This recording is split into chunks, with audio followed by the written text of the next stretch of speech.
पाकिस्तान मुस्लिम league काफ तहसील तौसा के बुजुर्ग सियासी रहनुमा सरदार हफीजुर रहमान खान संजरानी एडवोकेट की इस्लामाबाद में एक निजी ऑफिस की इफ्ताही तकरीब में शिरकत।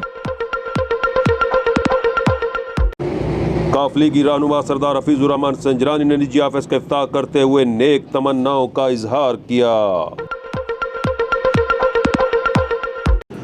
पार्टी शुरका से खिताब करते हुए सरदार हफीजुर रहमान संजरानी का कहना था, पंजाब में पहली बार बिला मुकाबला सेनेटर्स का मुंतखब होना चौधरी बरादरान की बेहतरीन सियासी बसीरत का मुंह बोलता सबूत है।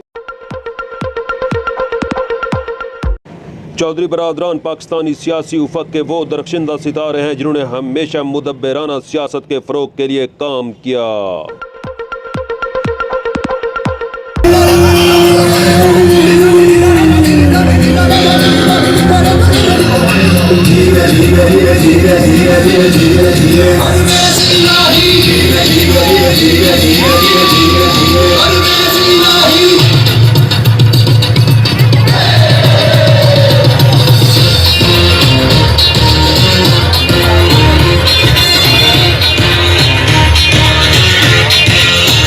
जिए पर